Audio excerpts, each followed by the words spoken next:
तो दोस्तों आज हो गई है 29 जुलाई और जो बड़ी खबरें हैं, मुख्य समाचार हैं, एक एक करके चलेंगे। तमाम बेहद बड़ी अपडेट्स आप तक आगे इसी वीडियो के माध्यम से पहुंचाएंगे, इसलिए लगातार हमारे साथ आगे इसी वीडियो में बने रहिएगा। तो वहीं दोस्तों, खबरों की तरफ बढ़ने से पहले आप लोगों से एक छोटा सा निवेदन है कि अगर आप लोग भी खुल करके देश भर में लगातार नफरत फैला रही गोदी मीडिया का पूर्ण तरीके से बहिष्कार करते हैं, विरोध करते हैं, तो अब इस वीडियो को लाइक कीजिएगा, चैनल को फ्री में सब्सक्राइब करके बेल के आइकन को जरूर दबाइएगा दोस्तों, और कमेंट बॉक्स में कमेंट कीजिएगा।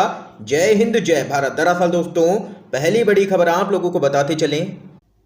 ट्विटर पर ट्रेंड हुआ है हैशटैग स्मृति ईरानी शर्म करो। तो टीएमसी की सांसद महुआ मोइत्रा ने कहा, संसद में सोनिया गांधी को झुंड में घेरा गया। खबर बताते चलें, कांग्रेस अध्यक्ष सोनिया गांधी के साथ में केंद्रीय मंत्री स्मृति ईरानी की लोकसभा में वीरवार को हुई नोकझोंक के बाद सोशल मीडिया पर एक हैशटैग ट्रेंड करने लगा है। दरअसल हैशटैग स्मृति ईरानी शर्म करो, ये हैशटैग ट्विटर पर ट्रेंड किया, जिस पर कांग्रेस के नेता और यूजर्स ने जमकर के प्रतिक्रियाएं दी हैं और विपक्ष हमलावर है केंद्र सरकार पर।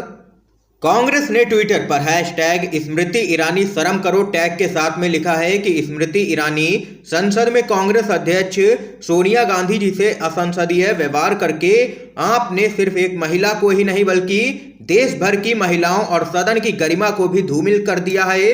व्यर्थ की बातें बंद कीजिए और अपने अवैध बार घोटाले पर जवाब दीजिए।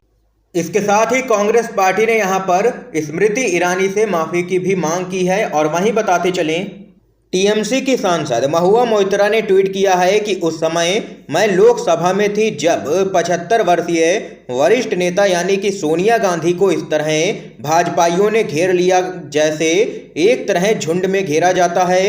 ये यहाँ पर देख सकते हैं कि विपक्ष इस पूरे मामले को लेकर के स्मृति ईरानी पर हमलावर है।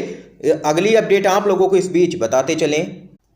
सोशल मीडिया पर व्यक्तिगत हमलों पर बिफरे हैं सुप्रीम कोर्ट के जज चंद्रचूड़। बोले, जजों को निशाना बनाने की भी एक हद होती है।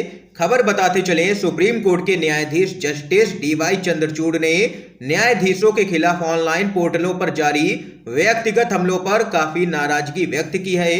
उन्होंने कहा है कि जजों को लगातार निशाना बनाया जा रहा है और जजों को निशाना बनाने की भी एक सीमा है।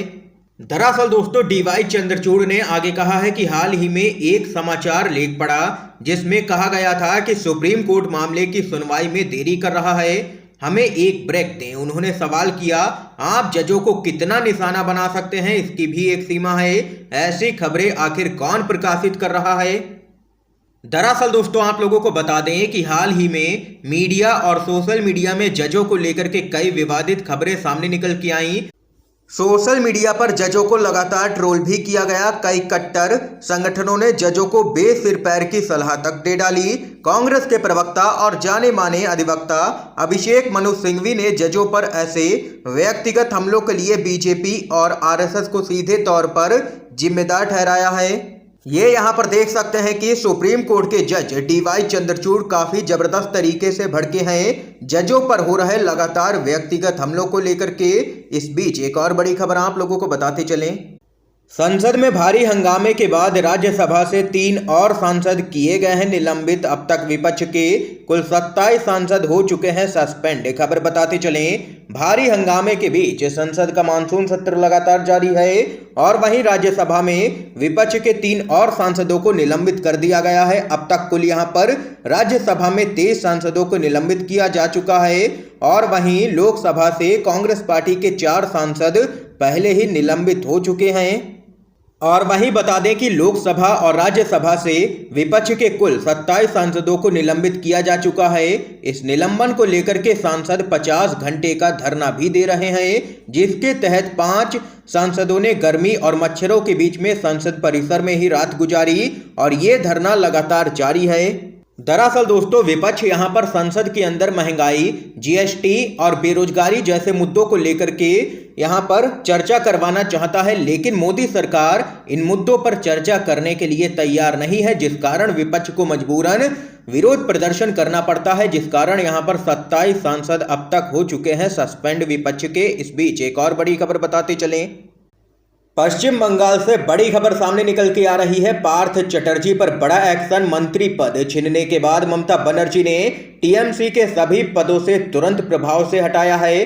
खबर आप लोगों को दोस्तों बताते चलें, पार्थ चटर्जी पर ममता सरकार ने बड़ा एक्शन ले लिया है। मंत्री पद से ममता बनर्जी ने उनको तुरंत प्रभाव से हटा दिया है और वहीं टीएमसी पार्टी के सभी पदों से भी ममता बनर्जी ने उनको हटा दिया है। पश्चिम बंगाल से जुड़े शिक्षक भर्ती घोटाले में पार्थ चटर्जी का नाम आया था।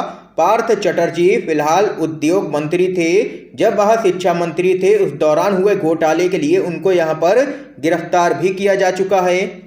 और वहीं अब टीएमसी के नेता अभिषेक बनर्जी ने कहा है कि पार्थ चटर्जी को टीएमसी से सस्पेंड किया गया है। महासचिव, राष्ट्रीय उपाध्यक्ष के साथ साथ में बाकी 3 पदों से भी उनको हटा दिया गया है।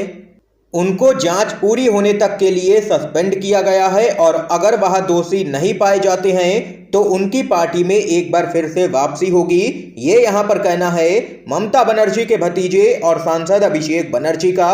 इसके साथ ही एक और बड़ी खबर बताते चले आप लोगों को। बेरोजगारी के मुद्दे पर राहुल गांधी ने पीएम मोदी को घेरा। बोले, सवाल पूछो तो राजा को आ जाता है गुस्सा, रोजगार देना इनके बस की बात नहीं है।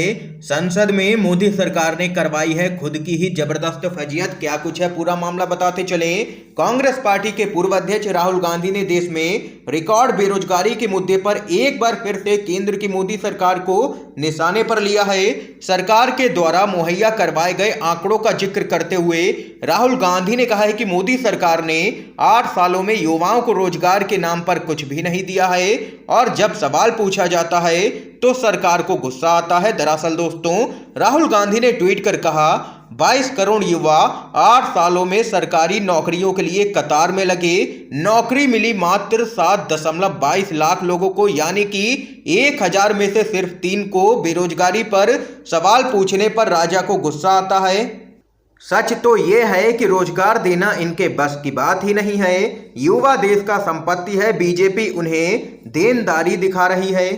दरअसल दोस्तों, 2014 में नरेंद्र मोदी प्रधानमंत्री बने थे। तब हर साल 2 करोड़ नौकरी देने का वादा किया गया था। इसके 8 साल बाद इसी मोदी सरकार ने संसद में बताया है कि इन सालों में कुल यहां पर 7.22 लाख नौकरियां ही दी गई हैं, जबकि 22 करोड़ से भी ज्यादा लोगों ने नौकरी के लिए आवेदन किए। यानी कि कुल मिलाकर के देखें तो मोदी सरकार का ही कबूलनामा है कि देश में भयावह बेरोजगारी है इस समय। ये यहां पर खबर है दोस्तों। इस खबर पे आप लोगों की क्या कुछ राय है जरूर बताइएगा कमेंट बॉक्स में कमेंट करके। अगली अपडेट की तरफ चलते हैं। महाराष्ट्र में सियासी घमासान लगातार जारी है। अब 12 बागी सांसदों को आयोग ठहराने की मांग उठी है। शिवसेना के नेता संजय राउत ने लोकसभा के अध्यक्ष से की है मुलाकात।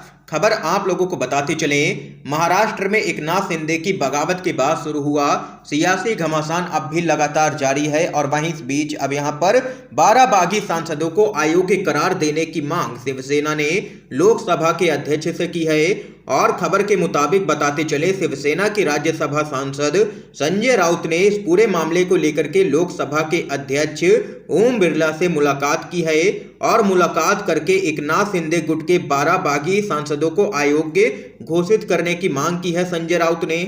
और वहीं दूसरी तरफ शिवसेना के उद्धव ठाकरे गुट ने सुप्रीम कोर्ट में एक और याचिका दायर करके लोकसभा अध्यक्ष ओम बिरला की महाराष्ट्र के मुख्यमंत्री एकनाथ शिंदे के नेतृत्व वाले समूह के राहुल सेवाले को फ्लोर लीडर के रूप में मान्यता देने के फैसले को चुनौती दे दी है।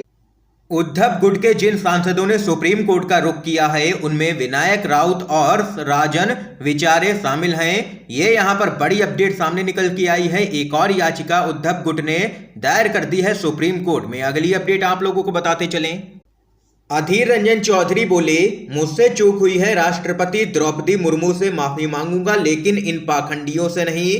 भाजपा को घेरा है। खबर बताते चलें, राष्ट्रपति को राष्ट्रपत्नी बोल करके विवादों में आए कांग्रेस के सांसद अधीर रंजन चौधरी का अब इस मामले पर एक नया बयान सामने आया है। उन्होंने भाजपा को निशाने पर लिया है। इस बयान में वो अपनी गलती स्वीकारते हुए यह कह रहे हैं कि वो राष्ट्रपति द्रौपदी मुर्मू से मिलकर के इस गलती की माफी मांगेंगे। इससे पहले उन्होंने बयान दिया था कि गलती से एक बार राष्ट्रपत्नी शब्द निकल गया, इस पर माफी मांगने का सवाल ही नहीं है।